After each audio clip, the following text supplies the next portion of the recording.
আমি বিজেপির কোনো, শুনুন, কে অমিত মালব্য জানি না। আপনারা যদি মনে করেন যে আমি সাম্প্রদায়িক হতে পারি তাহলে আপনাদের ধন্যবাদ। আপনার মনে হয় যে আমি সাম্প্রদায়িক হতে পারি? ইয়েস অর নো চেঁচিয়ে? নো। সুতরাং বিজেপি কী করছে, ও হেগে গেলে ওর হাগাতে আমি পা দেবো না। No questions. আমি আমার নিজের ধর্ম মানি, আমি দুর্গা পুজো করি, কালী পুজো করি। আমাকে সাম্প্রদায়িক বলা মূর্খ যারা তারা বলে। হ্যাঁ মনে হয়, হ্যাঁ মনে হয়, আমার মনে হয় আপনি একদম সাম্প্রদায়িক। প্রথমেই বলবো আজকে 6ই জুলাই ভারত কেশরী ডক্টর শ্যামাপ্রসাদ মুখার্জি তথা আমাদের পশ্চিমবঙ্গের জনক, যিনি এই পশ্চিমবঙ্গকে ছিনিয়ে এনেছিলেন হিন্দু বাঙালিদের সেফ ল্যান্ড হিসাবে। আজকে যে এই পশ্চিমবঙ্গের মাটিতে আমরা দাঁড়িয়ে আছি, এত এইসব লোকেরা এত অনাচার করছে সেই মানুষটার জন্য। মানুষ আজ অবধি শ্যামাপ্রসাদ মুখার্জির সঠিক মূল্যায়ন করলো না, তাকে সঠিক সম্মানটুকু দিল না। আজকে এই পশ্চিমবঙ্গের জনককে আজকে উচিত ছিল না এই মহানাগরিক, যার সকল মহানাগরিক, মানে আমার ঘেন্না করছে আজকে তার নাম নিতে, তিনি যে সাম্প্রদায়িক কথা আজকে তিনি বললেন, আমার মনে হয় না তারপর ওই চেয়ারে তিনি বসে থাকতে পারেন। রাজ্যের মানুষের উচিত এক্ষুনি তার পদত্যাগ, তার অপসারণ দাবি করা। পশ্চিমবঙ্গকে আমার মনে হয় না উনি আর ওনার দলের লোকেরা আর পশ্চিমবঙ্গ করে রাখবেন। কারণ এখন পশ্চিমবঙ্গের ডেমোগ্রাফি যা চেঞ্জ করে দিয়েছে অলরেডি, আর বলবো না যে চেঞ্জ হচ্ছে বা হবে, অলরেডি হয়ে গেছে, আধা বাংলাদেশে পরিণত হয়ে গেছে। আর উনি কি নিজেকে মুসলিম বলেন? আমরা না ছোট্ট একটা কথা জানি, মুসলমান মানে মুসাল্লাম ইমান, যার ইমান ভালো। উনি নিজেকে কত বড় মুসলিম ভাবেন? ওনার থেকে বড় বড় মুসলিম আমাদের পার্টিতে আছে, আমার থেকে পুরনোও আছে আমার পাড়াতেও। সে আমার থেকে আমি হিন্দু হয়তো দাবি করব, আমি বড় বিজেপি, কিন্তু আমার তার পার্টির প্রতি শ্রদ্ধা, নিষ্ঠা, ভক্তি দেখে আমি তাকে কুর্নিশ জানাই, তাকে আমি নমস্কার করি। এবং সে নিজের স্কুটিটা অবধি সে অরেঞ্জ কালারে পরে, সে যতটা পারে তার হেলমেটটাও সে অরেঞ্জ কালারের, একজন মুসলিম হয়ে সে এই জিনিসগুলো মেনটেন করে। ও কিসের মুসলিম দেখাচ্ছে, কিসের হিন্দু মুসলিম দেখাচ্ছে?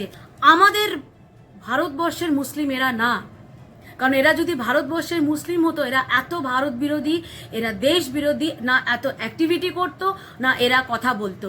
আজকে ফিরহাদ হাকিম প্রকাশ্যে জনসভায় উনি কি বলছেন, যে যারা মুসলিম ধর্মে জন্মায়নি তারা তাদের অনেক দুর্ভাগ্য, আর আমাদেরকে দাওয়াত দিয়ে তাদেরকে আমাদের ধর্মে ধর্মান্তরিত করা। মানে উনি একটা কলকাতার মহানাগরিক হয়ে উনি প্রকাশ্যে কনভার্সনের কথা বলছেন, তারপরেও ওনার এত ঔদ্ধত্য, উনি এখনো অবধি ক্ষমা চাইছেন? আমার তো মনে হয় না তিনি তো আমাদের আমি তোমাকে একটু থামিয়ে বলবো, এখানে ফিরহাদ হাকিম একটি প্রেস কনফারেন্স আমরা দেখলাম, ইতিমধ্যেই তিনি বলেছেন যে আমি কোট আনকোট বলছি, ববি হাকিম বলছেন যে আমাকে কি আপনাদের সাংবাদিকদের উদ্দেশ্যে তিনি প্রশ্ন ছুড়ে দিয়েছেন যে আমাকে কি আপনাদের সাম্প্রদায়িক মনে হয়? হ্যাঁ মনে হয়, আমার মনে হয় আপনি একদম সাম্প্রদায়িক।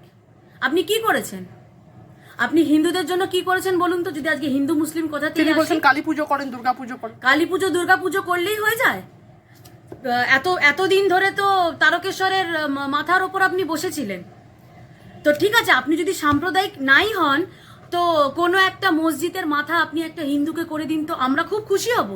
আমাদের কাছেও কিন্তু সব মন্দির মসজিদ সমান, আপনার ভগবান আমার ভগবান আমার কাছেও সমান। ববি হাকিম বলছেন যে শক্তিশালী মনে হয় যখন সবাই এখানে টুপি পরে বসে আছে, হাজার হাজার মানুষ বসে আছে, তখন মনে হয় ইসলামের ঐক্য একটা জায়গায় আছে যেখানে আমাদের কেউ কোনোদিন দমাতে পারবে না। কি বলবেন?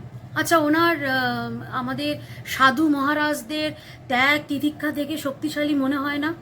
দিনের পর দিন আমাদের সাধুরা যে অসাধ্য সাধন তারা সাধনা করে চলেছেন, সেই গেরুয়া বস্ত্র দেখে ওনার শক্তিশালী মনে হয় না?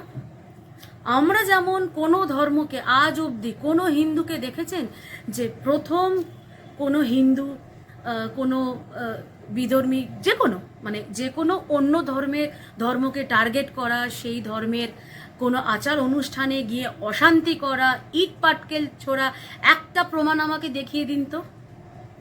তাহলে এরা যখন এত শান্তির প্রতি, এরা যখন এত সব কিছু নিজেদেরকে ভাই বলে মনে করেন, এত পবিত্রতা বলে মনে করেন, তাহলে আমাদের আজকে অমরনাথ যেতে গিয়ে, আমাদের বৈষ্ণোদেবী ধাম যেতে গিয়ে, আমাদের কেদারনাথ যেতে গিয়ে আমাদের মিলিটারি সাপোর্ট ছাড়া আমরা নড়তে পারি না। তাদের হজ যাত্রায় তো লাগে না, কই তাদের তো যখন তাজিয়া বেরোয় আমরা দাঁড়িয়ে জলচ্ছত্র করি, আমরা প্রমাণ করি যে না আমরা এক।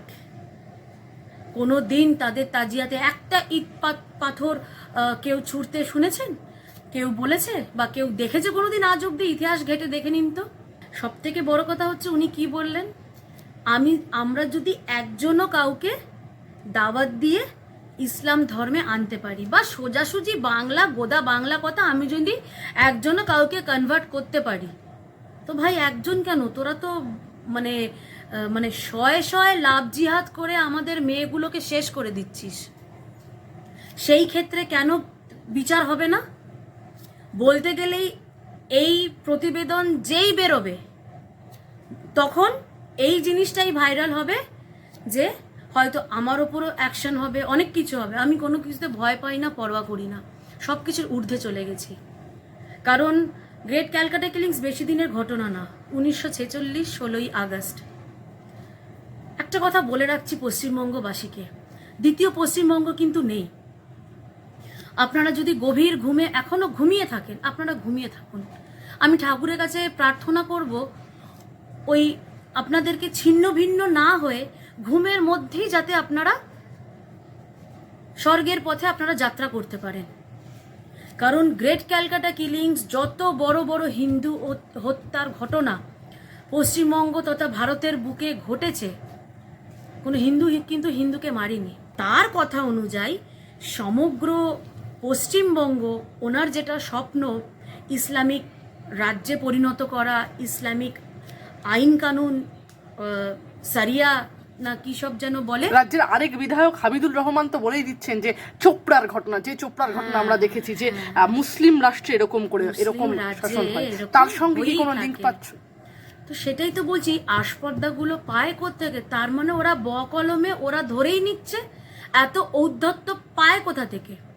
একটা জনপ্রতিনিধি কখনো সে একটা পার্টিকুলার দলের হতে পারে না। আজকে আমার মুখ্যমন্ত্রীও কিন্তু উনি টিএমসির শুধু মুখ্যমন্ত্রী না, উনি আমারও মুখ্যমন্ত্রী। উনি এখানে যে যা পার্টি সাপোর্ট করে করতেই পারে, সেটা তার স্বতন্ত্র ব্যাপার, ব্যক্তিগত ব্যাপার, কিন্তু প্রত্যেকটা রাজ্যের প্রত্যেক রাজ্যবাসীর উনি মুখ্যমন্ত্রী। তাহলে সেই জায়গায় ওনারা নির্বাচিত জনপ্রতিনিধি।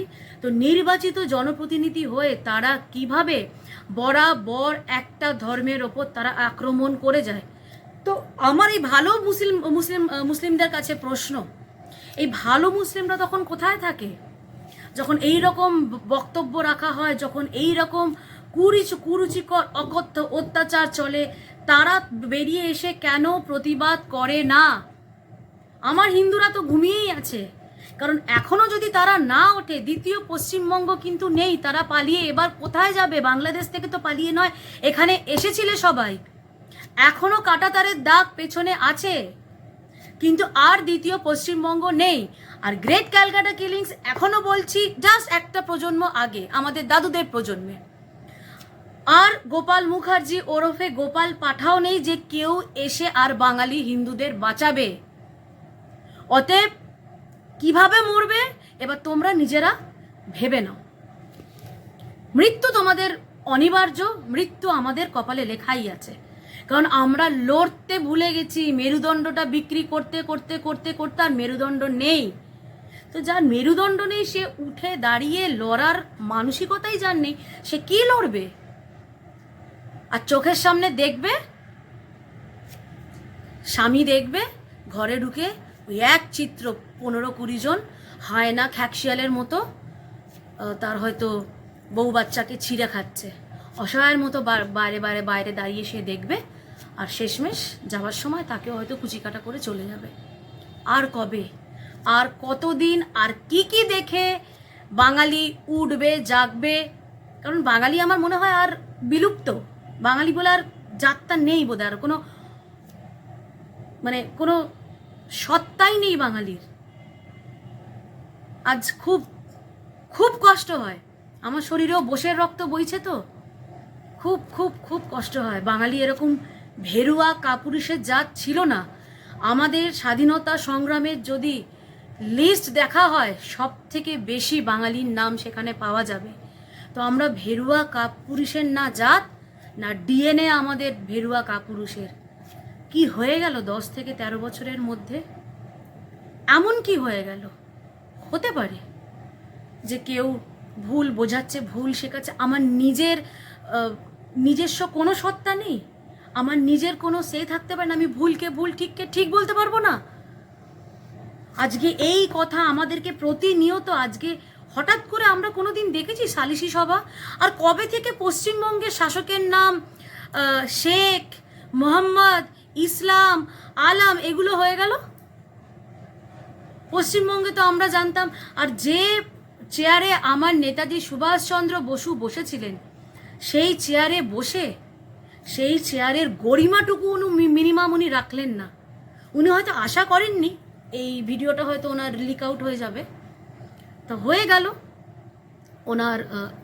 ওনার আগেও এই মনোভাব আমরা জানতে পেরেছিলাম, ওনার মিনি পাকিস্তানের মনোভাব। কারণ উনি তো খিদিরপুরের পর থেকে মনেই করে ওটা মিনি পাকিস্তান। উনি এটা উচ্চারণ যখনই করলেন, আমার মনে হয় মাননীয়ার এই ব্যাপারটায় স্টেপ নেওয়া উচিত ছিল। কারণ ওনারই মন্ত্রী উনি, কেন বলবে? আজকে সব থেকে যেটা বড় আমাদের শত্রু পাকিস্তান, সে পাকিস্তানের সাথে তুলনা করবে? আর এই বাংলাদেশ, প্রতিনিয়ত বাংলাদেশি ঢুকে ঢুকে, রোহিঙ্গারা ঢুকে ঢুকে আজকে আমার পশ্চিমবঙ্গের ডেমোগ্রাফি চেঞ্জ হয়ে গেছে। যাও না নিউ টাউনে, জানো একটা বাংলাদেশ বাজার বলে একটা বাজার চলে ওখানে, সারা নিউ টাউন বাংলাদেশিতে ভরে গেছে। তো যেখানে হিন্দুরা সংখ্যালঘু হয়ে গেছে, যেখানে হিন্দুদের ওপর অকথ্য অত্যাচার চলছে, তাদেরকে শরণার্থী হিসেবে আনা যায় না? তাদেরকে এখানে বসবাসযোগ্য একটা পরিবেশ দেওয়া যায় না? কোনো রকম নাকি এখানকার আমাদের মাননীয়া, তারপর আমাদের মহানাগরিক যেটা বললেন আমি সাম্প্রদায়িক না, তো চিন্তা কি একতরফাই হয়? দুতরফা হয় না? একতরফারই দুঃখ কষ্ট চোখে পড়ে। আজকে ইতিহাসগুলো আজকে আমাদেরকে সব পাঠ্যপুস্তক, 34 বছর কংগ্রেসের পর 34 বছরের সিপিএম, তারপর এই তৃণমূল, আমাদের এই সব ইতিহাস ভুলিয়ে দেবার কারণই হচ্ছে বাঙালিদের দমিয়ে রাখা, বাঙালিদের মানে বিলুপ্ত করে দেওয়া, শেষ করে দেওয়া। কারণ বাঙালিরা সত্যি বীর বাঙালিই ছিল। বাঙালিরা যাতে মাথা চাড়া দিয়ে না উঠতে পারে, সেই জন্য এটা বাঙালিদের পুরো বাঙালি জাতটাকে শেষ করার এটা পরিকল্পনা, এবং পরিকল্পনায় তারা 100 কেন 1000% তারা সাকসেস করে গেছে।